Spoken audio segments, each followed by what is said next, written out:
Leaving the military often means adjusting to a very different pace of life and a shift in identity. That transition can feel more complicated when a long war ends in a way that raises difficult questions about leadership, accountability, and the systems that support those in uniform. Many veterans carry frustration, uncertainty, or a sense that important issues were never fully addressed. Those feelings can be part of a broader process of reflection, engagement, and continued service in new forms. Our guest today, retired Army Officer Paul Darling, shares his perspective shaped by 27 years in uniform, a deployment to Afghanistan, time at the Pentagon, and his work with War 102 and the Tennessee State Guard. This conversation explores how military procurement and leadership decisions may affect troops on the ground, how different people interpret accountability after conflict, and how veterans can look for direction and community after leaving active duty. Before we get into this episode, though, I want to take a moment to raise awareness for something that is deeply important to our community, the Global War on Terrorism Memorial Foundation. This organization is working to build a permanent national memorial in Washington, D.C. to honor the service members, families, and civilians who were impacted by the global war on terrorism. This memorial will be both a tribute to those who served and a way to ensure that their sacrifices are recognized and remembered for generations to come. If you'd like to learn more or find out how you can support their efforts, visit gwatmemorialfoundation.org. Now let's get into today's episode.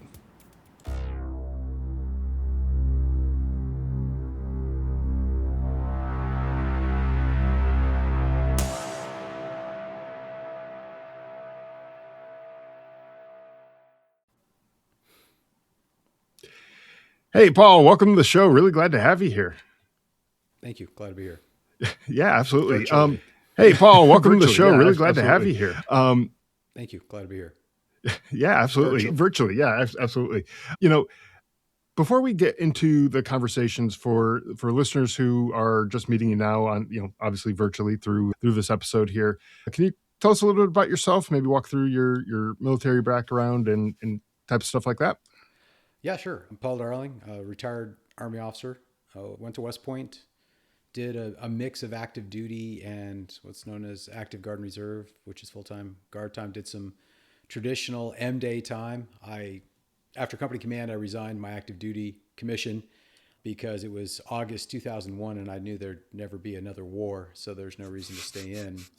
Then I went to work for a little company in Houston called Enron, and then I found myself back serving in uniform, and it was a good ride. I got a job, after Enron and worked in engineering and realized I liked being a soldier. I didn't particularly like being an engineer. Sure. So almost all my troop time was spent overseas. The only time I was CONUS was for schools or my last 2 years when I got stuck in the Pentagon, which was horrible. Yeah, that's why I got out. Anyways, So did a couple deployments, and my book is about my last deployment in Afghanistan. It's called Taliban Safari.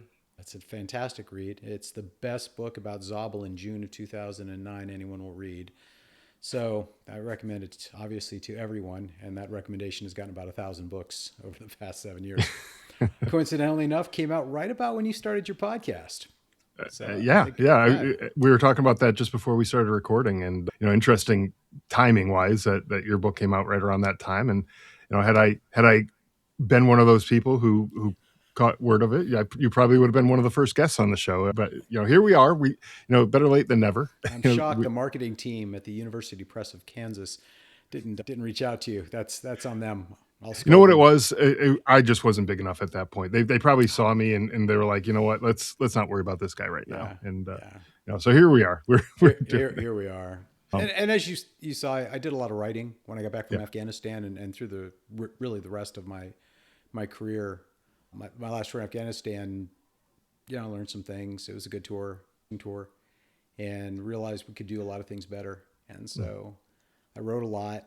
Selfishly, I wrote to develop a platform to get the book published. I wrote the book in 2010, and it took me 9 years to get it published. And part of those professional writing was to develop the platform so a university press or something like that would go, hey, he's done enough. Let's publish a book, because I'm not good looking. I'm not a SEAL.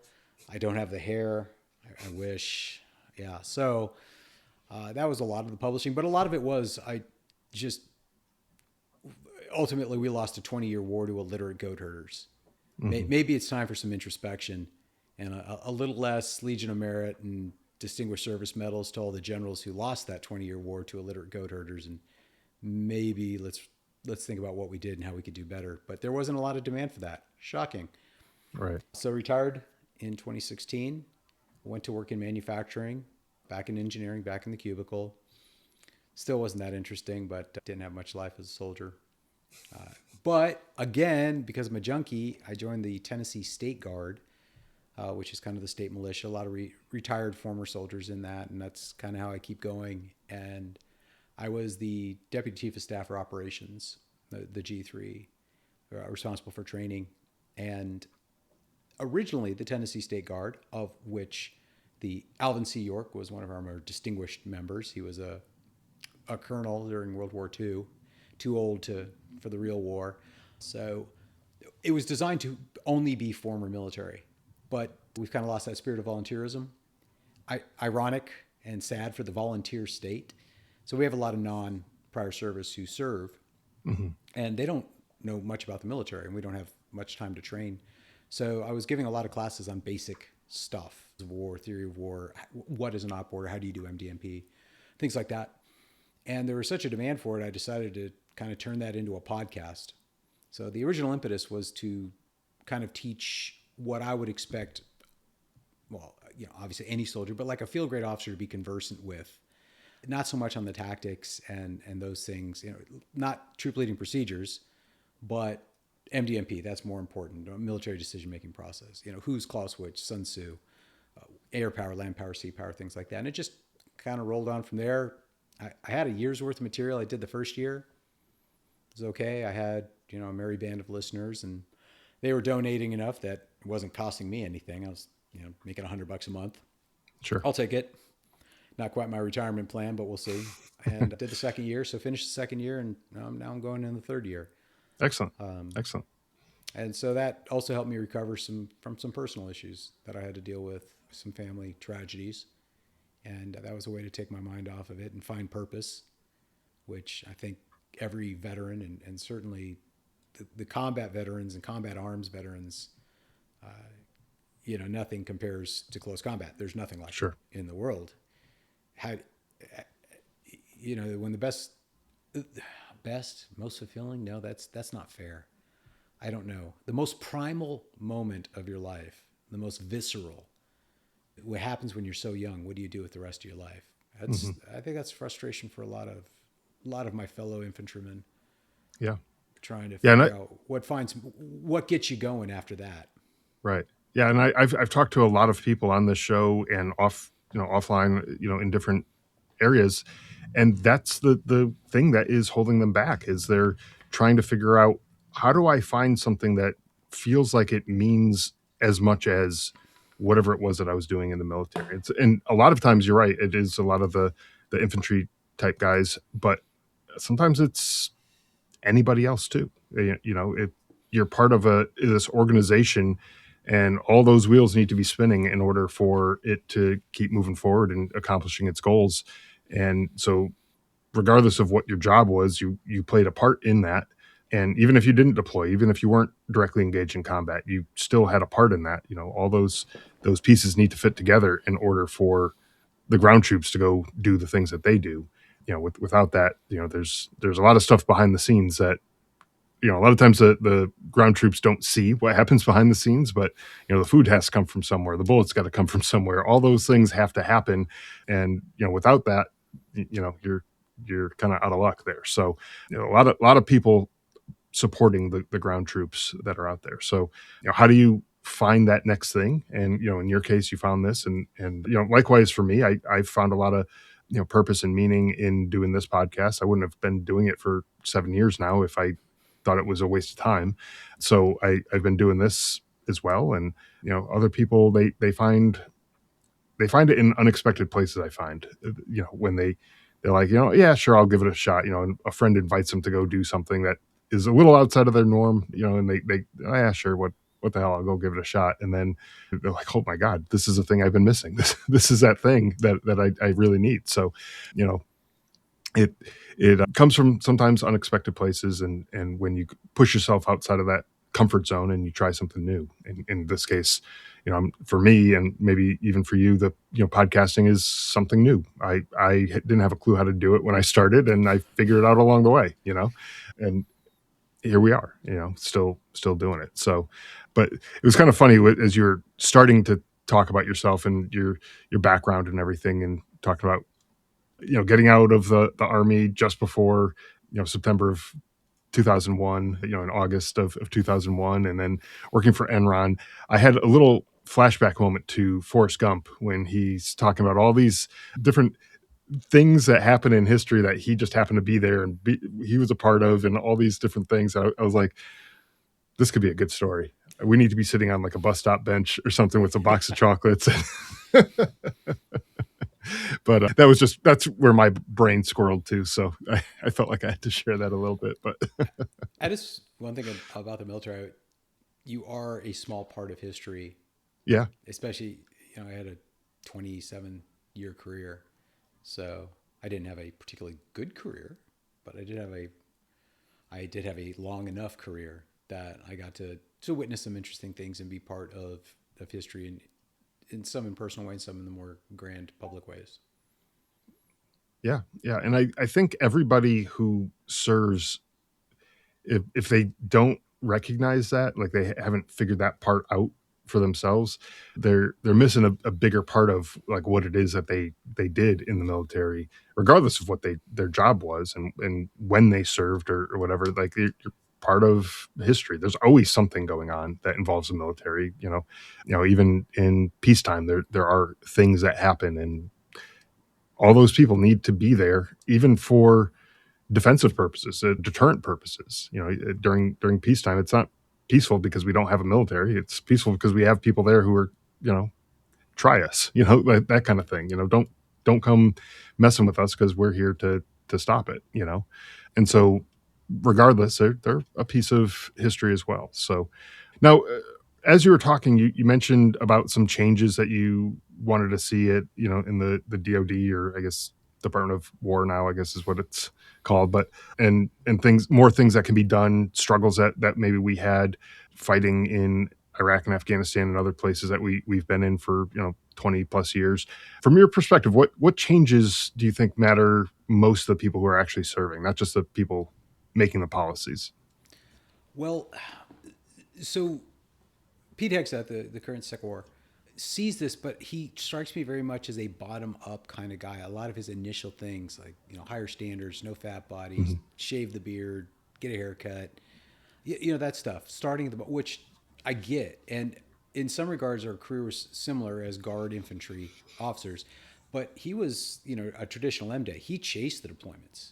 He's a Princeton, Harvard guy. He didn't need that. He wanted to serve. He wanted to go to war. He wanted to go as an infantryman, and he did. So he saw things at that level. So the first time he sees the Pentagon, he walks in as Sec War. That's crazy. That's Sec Def. So because of my experience and doing those final 2 years, when I did those final 2 years in DC, I got to see a little bit behind the curtain when I went to War College. I did some more research, and then while I was there, I got a better idea of how things worked. And these things have been building. I've been studying it fairly closely. And so the biggest problem is that the services have no responsibility for the mission. The services are given the money, but the GCCs and the functional combatant commanders, geographic combatant commanders, what used to be called the SINCs, PACOM, AFRICOM, EUCOM, CENTCOM, NORTHCOM, PACOM. I think I got them all. Anyways, They have the mission, but they have to conduct the mission with what the services give them. The man, train, and equip all falls under the services. So, for example, one of the things that I came back from Afghanistan very frustrated about was the complete lack of effective air support from the Air Force. We spent all this money on all these aircraft, but they were completely worthless. It got to the point where I would stop calling for air support when I was in a troops in contact, we call it TIC, because I knew it'd be worthless. I'd spend more time talking to him and getting nothing out of him rather than just stay out of my air, stay off my net. I'll handle this myself. It incurred more risk, but they were just worthless. And very specifically, the need for a light attack armed reconnaissance, what we call LAR, light attack, strike, the propeller driven 6 hours of endurance, light munitions, not super fast, turboprops. And everyone saw the need for this. The CENTCOM commander, when Mattis was CENTCOM commander, explicitly said, we need these. And the Air Force said, no. No, they didn't say no. The Air Force lied and said, oh, of course, we're buying these. We're going to buy these. I swear, we're going to buy these. In 2006, they were saying they were going to buy them. They never bought them. They never going to buy them. They never wanted to buy them. So they just lied because they didn't have to. Instead, they bought F-35s and kept trying to tell us that the A-10 was fantastic. A-10 sucks. I don't know how to break this to you. The pilots are great, but the aircraft itself was designed to kill T-62s in Czechoslovakia. The only reason the Air Force bought the A-10 in the 70s was to kill the Army's AH-56 Cheyenne helicopter program. And we were buying that because the Air Force sucked in Vietnam. And so the A-10 has always been a fig leaf, and it's like, oh, it's the best CAS aircraft. It's not even sixth. I mean, the best CAS aircraft is the AC-130, but that's too expensive. You can't have that. You're not cool enough. We only fly at night because I only fight at night.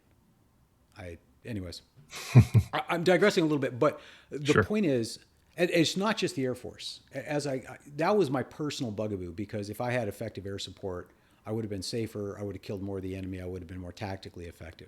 Would we have won in Afghanistan? No, we were still going to lose no matter what. But at that time, I was thinking tactically, and I was like, this was the tool that we needed to be more effective in Afghanistan. Everyone saw it, and the Air Force didn't care. And the politicians didn't care because it was a cheap, effective solution. So the Department of Air Force is responsible to spend money, to get as much money as possible for whatever. They don't care whether it fights a war. That's not their problem. And the budget doesn't go through the Secretary of Defense. It's now SecWar. The budget goes directly from Congress to the Air Force, to the Navy, to the Army, the three departments. So, and the Army screwed up, like the Strykers. The Army bought the Strykers. That was the hotness since I did Bosnia in 96. And then after Bosnia, we went on this Stryker kick. And the whole purpose behind it was Shinseki, who at the time was he was either SACEUR or he was U.S. Army Europe Commander. I forget which.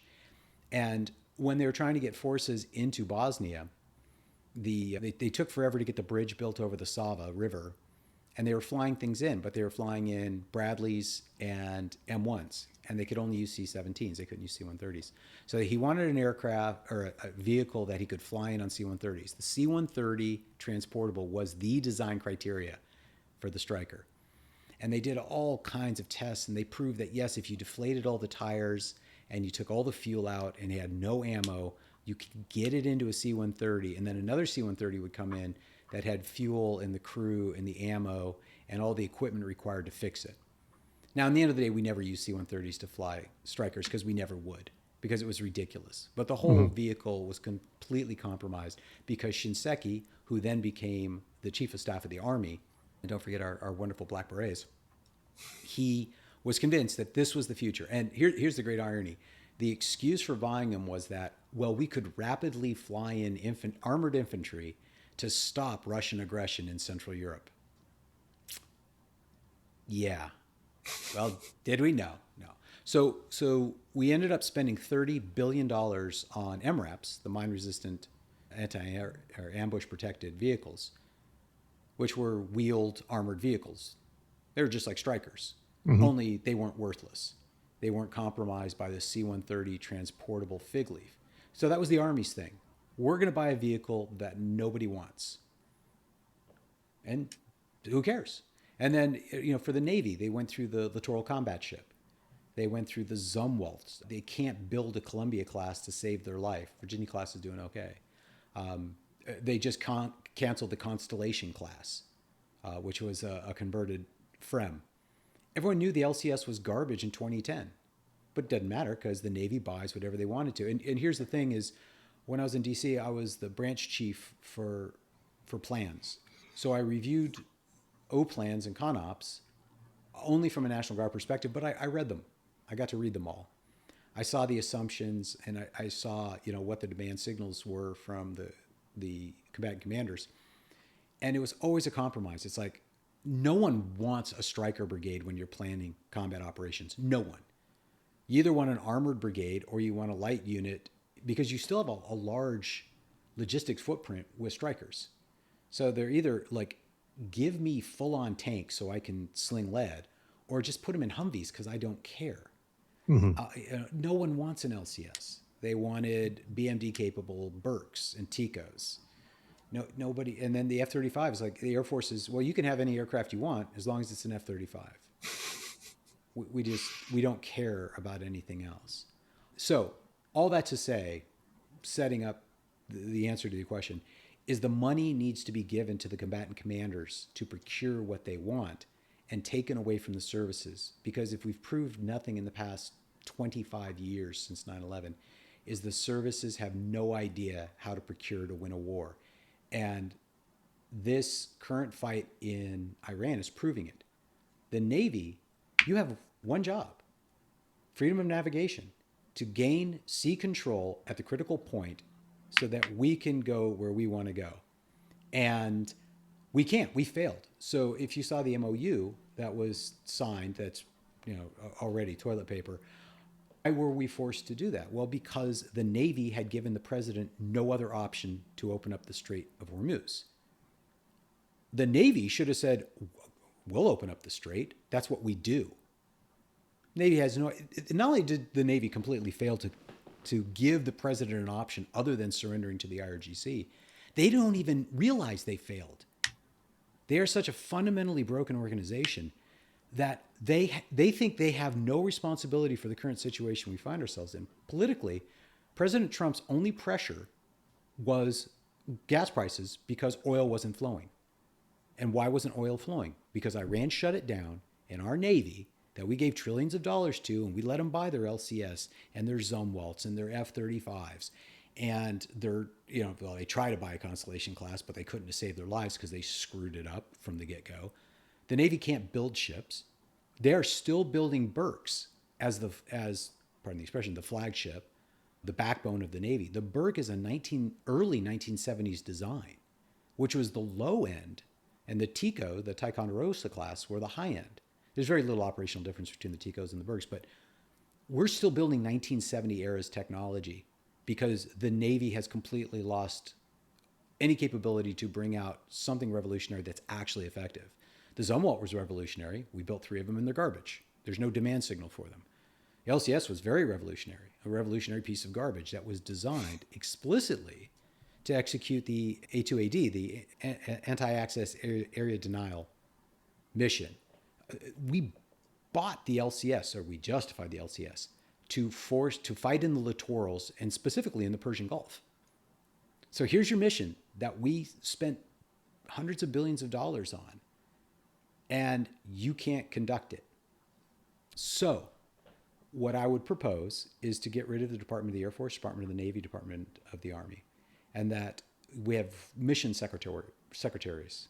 We'd have Department of Expeditionary Warfare and Department of Strategic Warfare. Call it Sec Strat and Sec Strike, whatever you want to call it. And they get the budget. And then they would divvy out that money to the services to procure what the combatant commanders wanted. They wanted a capability. If the CENTCOM commander wanted a light attack armor reconnaissance, the Secretary of Expeditionary Warfare would say, I have $100 billion for this project. Who wants the project? Give us your best offering, and we will decide how the money is spent to actually execute the missions. So we would have mission secretaries instead of service secretaries. And if you go back in the history, and I did a lot of historical research. I was going to write a book on this, and I realized that's the pitch. It's not a book. It's an article. Good luck getting it published. Maybe now is a more opportune time. So when Department of Defense was created in 1947, it was a compromise. And there was the idea of having a fourth secretary for nothing but procurement. And the services screamed. They wanted control of the money because in the end of the day, that's what matters the most. General officers care about how much money they have to spend and how many staff underlings they have. If we cared about winning wars, well, we would, and we wouldn't promote everyone. Like, how many generals have been fired for incompetence? How many generals were fired because they failed in Iraq or Afghanistan? Casey's it. And they still make Casey chief of staff of the Army. So even though they fired him for his failure in Iraq, they still gave him a 4-star and still made him chief of staff of the Army. So, is that really punishing someone for failure? Sure, right. Yeah. So anyways, that's my pitch. I think the money has to belong to the warfighters. So the Secretary of Expeditionary Warfare would have the geographic combatant commanders, and the Secretary of Strategic Warfare would have the functional warfighters, the functional combatant commands, like Transcom. Stratcom would fall under the strategic area, even though it's kind of both a warfighter as well as a functional. Probably Northcom would fall under strategic. It would have to be fleshed out, war games. People who are smarter than me in a lot of these things obviously would have to be a part of it. But that's the gist of it. Money has to go to the mission. Otherwise, we'll continue to fail at the mission. Yeah, and as you were talking, I was trying to think and kind of compare the different wars that have taken place over our nation's history, and going back to, let's say, World War II, where there was a victory, and obviously the desired outcome, maybe not the exact path that we wanted to take to get to that desired outcome, but at the end, we can chalk that one up as a win. And then looking forward into, Korea, Vietnam, the, global war on terrorism, and all the other stuff that happened after World War II. I mean, to your point, they were, essentially defeats. And what changed? And how do we get back to that type of environment where we go in and we win? We don't drag out 20 plus year wars where we're spending billions and trillions of dollars on a war that we're not going to win anyway. And what you were saying is, we weren't going to win in Iraq or Afghanistan regardless. So, kind of seems like silly to throw that kind of money out. But we could have lost for cheaper. Had my Okay, sure. recommendations been followed, we still would have lost, but it would have been cheaper in lives and money. Sure. So, Well, I guess there's a sunk cost fallacy, I guess there. Yeah, I mean, I suppose there's that silver lining where we can look at it like, okay, well, it could have been cheaper, but what could we have done to turn the outcome around to make it a win as opposed to losses? For Afghanistan? Sure. You'd have to co-opt the Taliban, and we would have had to have gone into Pakistan.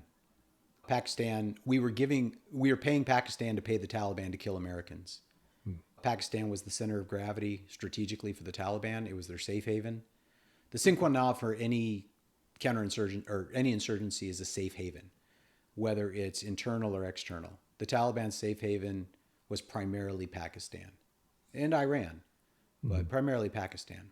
And as long as they could run off to Pakistan and refit and rearm and get supplied by the ISI, which we paid for, not real happy with our Pakistan allies. Yeah. As long as they had safe haven, there really wasn't much we could do. And then the second thing is we should have had a decentralized, more Republican Articles of Confederation type constitution, not a highly centralized one. The constitution that was installed after we overthrew the Taliban did not fit the personality of Afghanistan.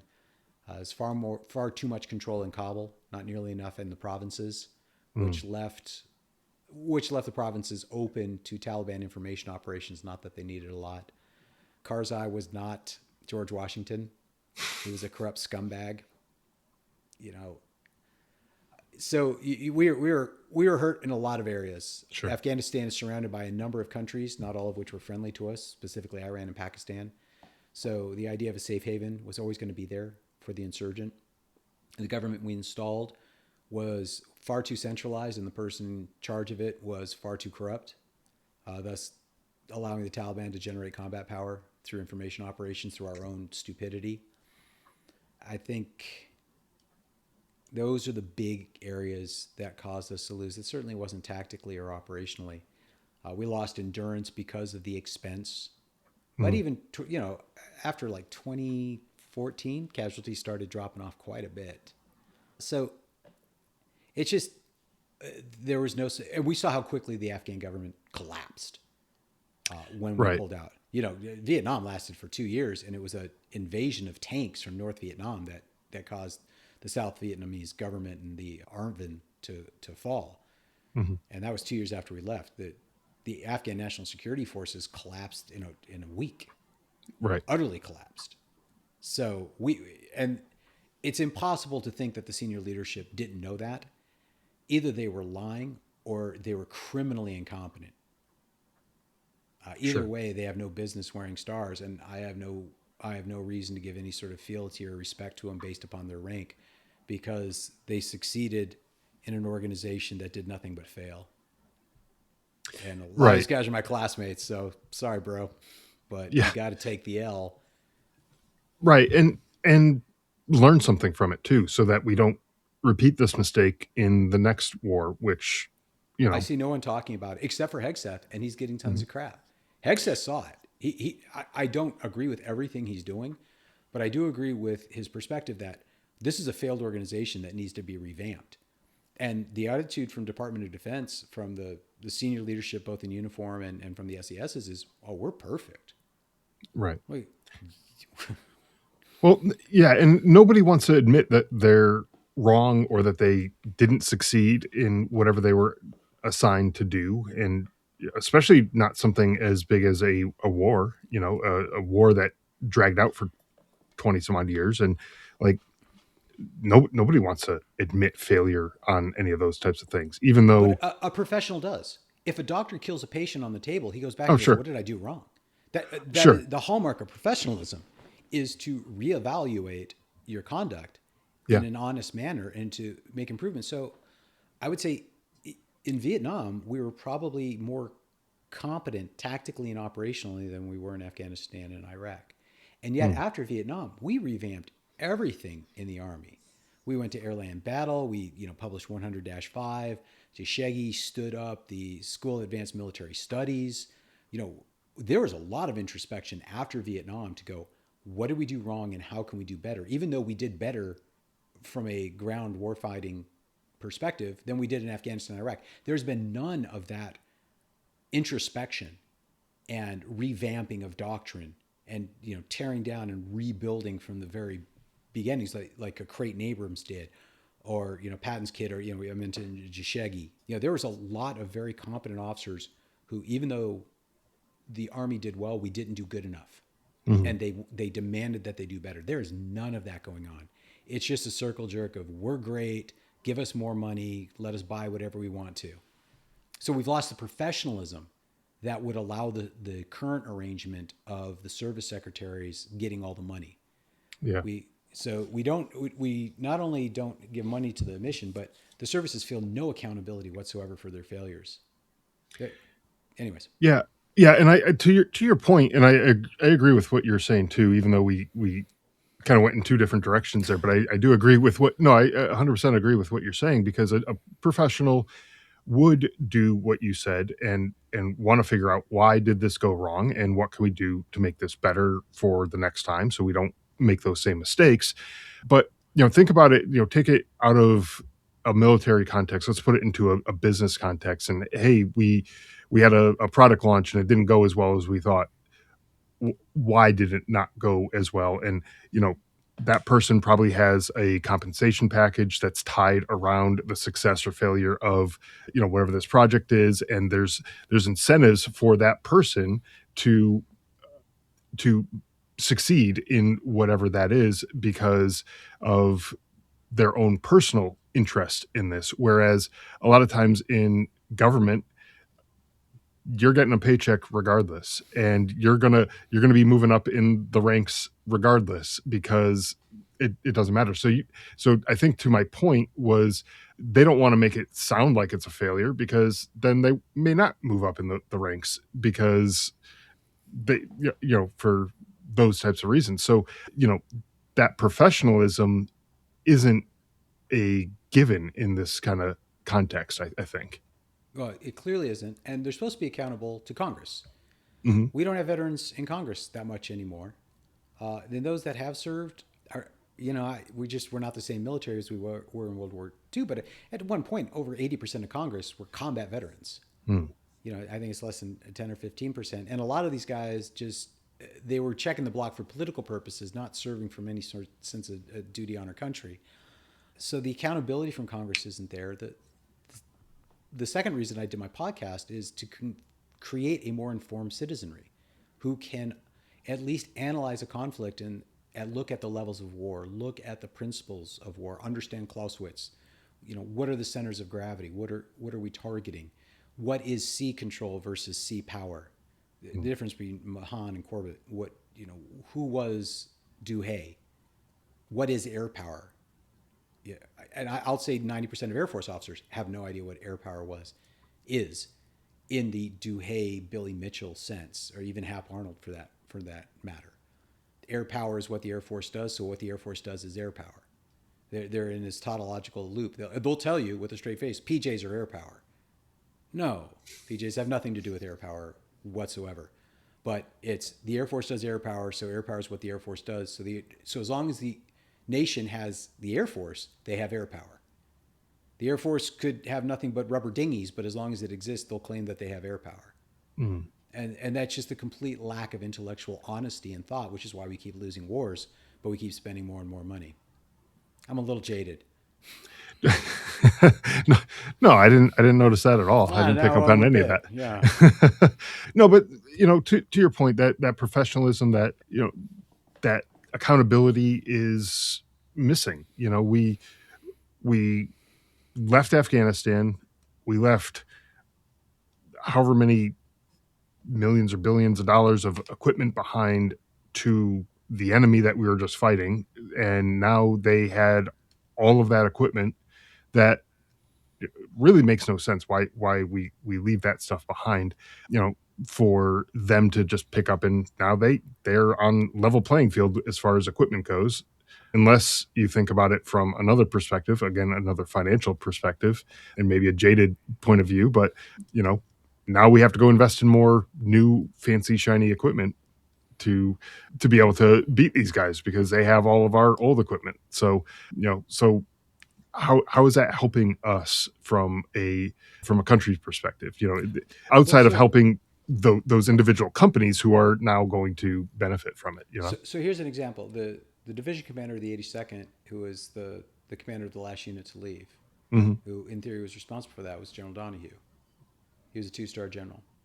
He just resigned as a 4-star general.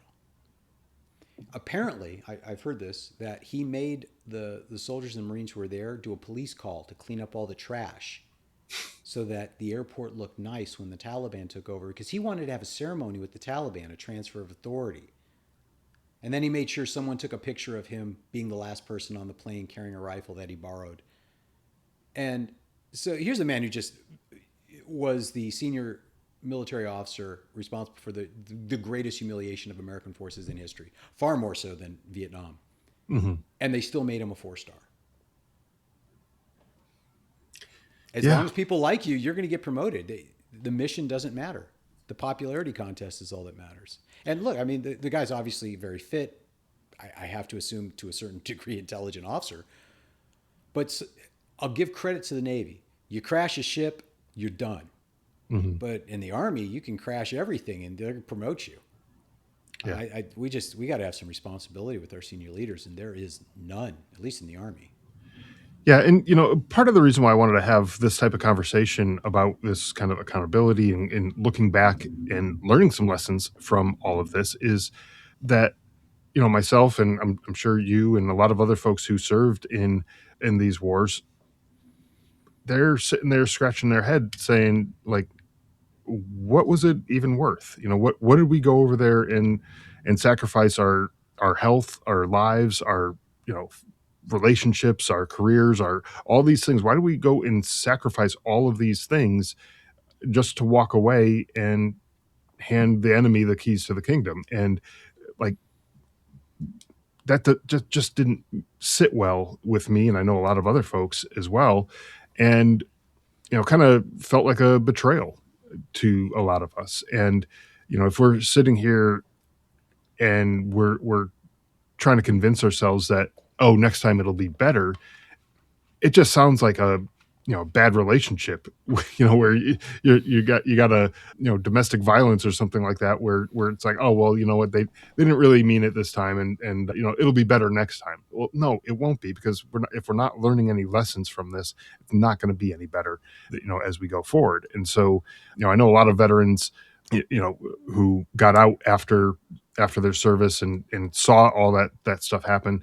They felt like, that's that whole mission that they had was for nothing, and the buddies that they lost. True.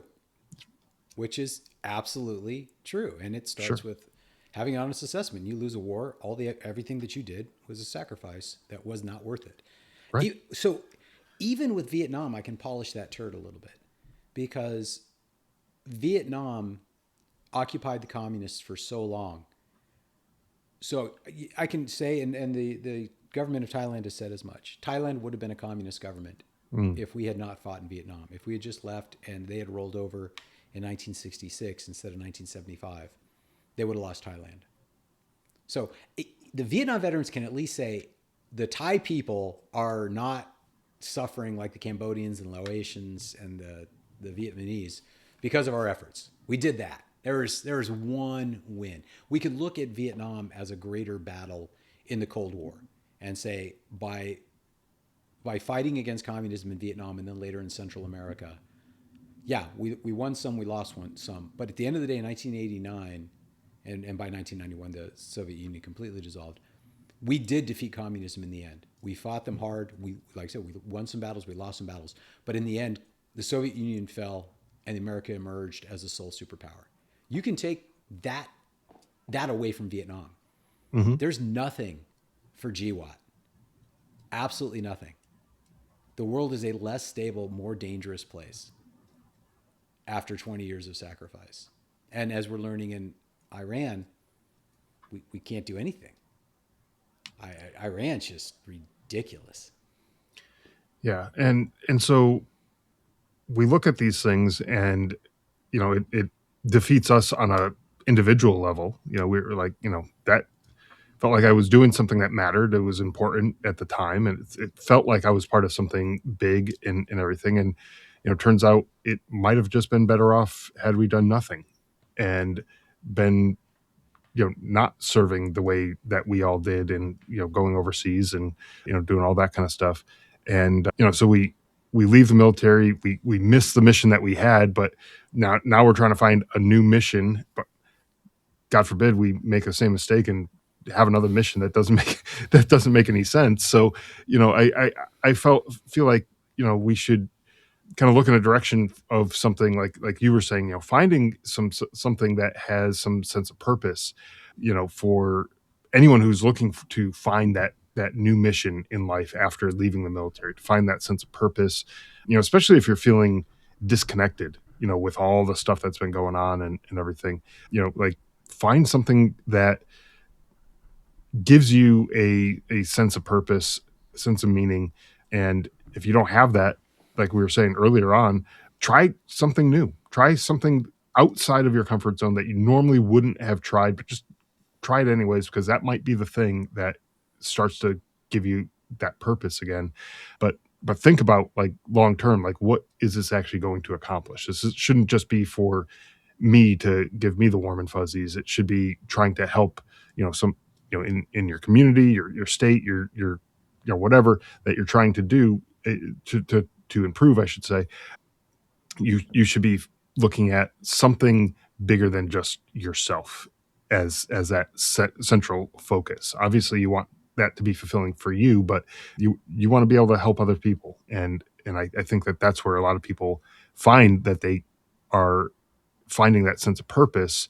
And the reason why a lot of people don't have that sense of purpose is because they're isolating themselves from the rest of the world basically, and they don't want to deal with the rest of the world, and then they wonder why they don't feel like they have any kind of purpose. The And that, internet is yeah, certainly not helping that. sure. As as wonderful as it is chatting with you, it's not the same as Hmm. face to face interaction. It's a I beautiful thing agree. because we can talk from across the country and have a great conversation. Yeah. That's I mean that's a large reason why I went in the Tennessee State Guard. Just continue serve volunteering. It's nothing to do with the National Guard. You don't get paid. But once a month I meet with my unit, and we got battalions, very very small battalions, like 12 dudes if we're lucky, battalions throughout the state. But so because I'm a nerd, I I did a lot of studying, understanding when I was in DC with the National Guard Bureau and policy plans and strategy, policy and plans branch chief, that I really looked into the Second Amendment to understand the National Guard's role in the defense, and then going into the various militia acts, the Dick Act, all the reformations that went through with DOD, understanding the 1947, 1986 Goldwater-Nichols Act, National Defense Acts, things like that. And one of the things about the Second Amendment is, a well-regulated militia being necessary to the security of a free state, the right of the people to keep and bear arms should not be infringed. Conservatives don't really like the first part, and liberals don't really like the second part, and both parts are equally as important. And the critical point for a well-regulated militia is it can't be under federal control, which is why I don't consider the National Guard part of the militia. It is, in fact, nothing but a reserve to the federal Title X forces. The only true militias are the state guards, the state militias. That's what a militia is, and it's a multiple purpose. One, it is a check on federal power, but I think more importantly, it's an opportunity for people within the community to get together every month for a very directive sacrifice purpose, almost like jury duty. Like, okay, this is just something you have to do as a citizen.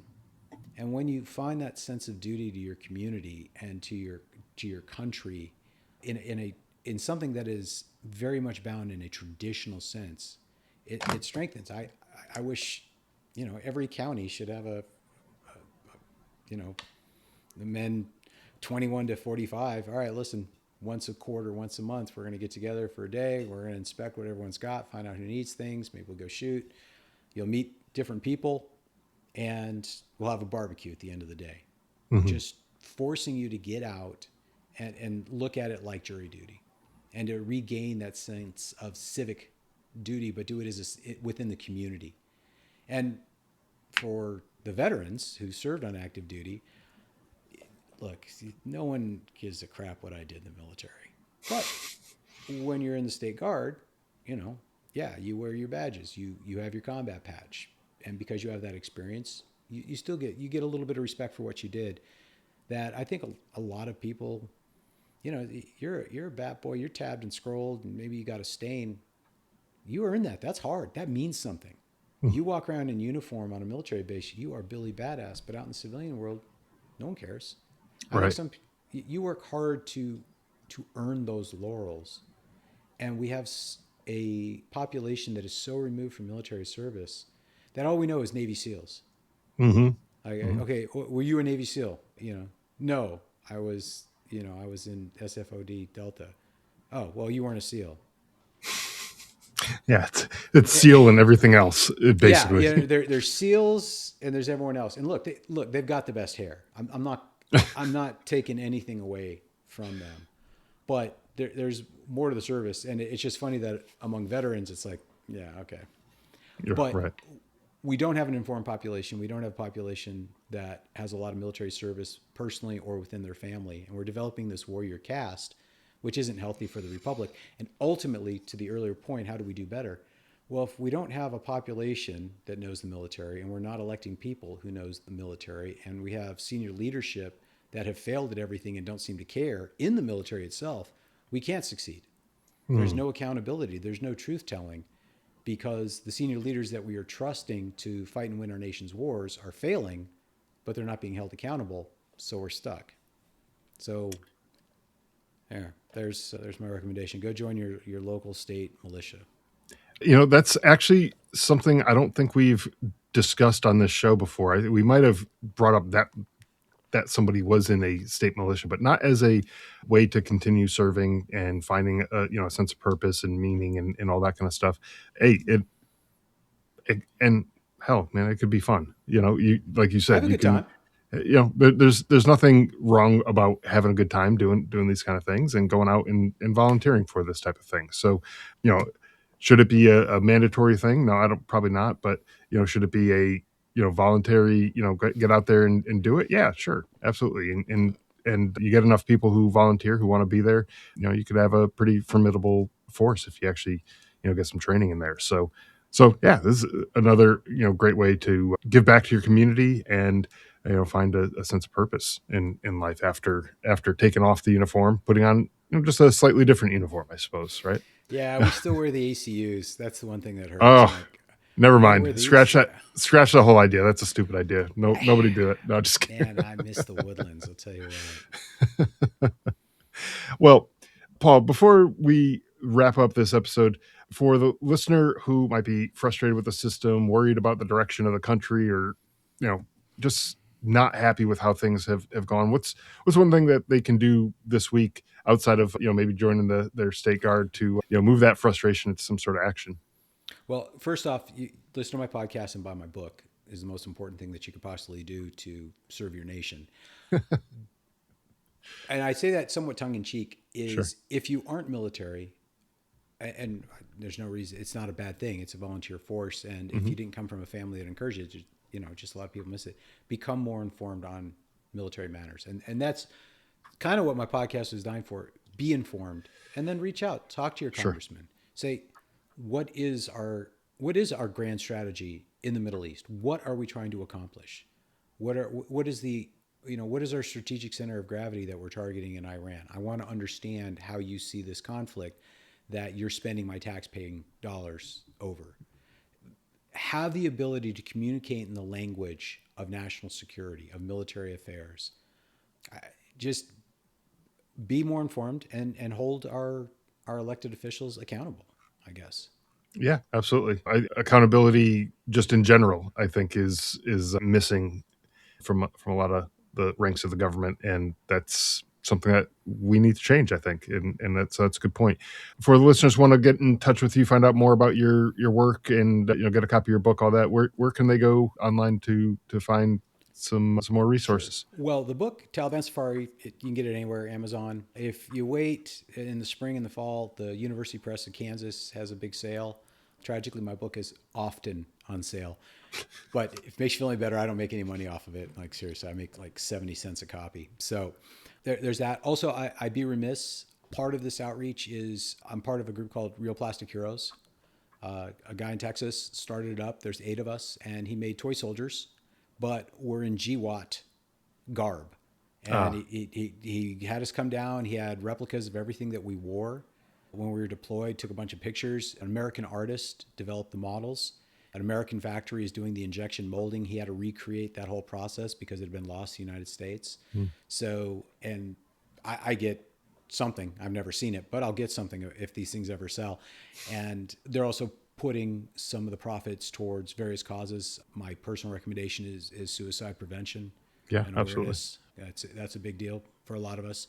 So check out Real Plastic Heroes. You can contact me through the War 102 Buzzsprout website and just send me a letter or contact me that way. That's usually the easiest way to reach me. And yeah, Sounds it's not about me. It's about what I'm trying to sell.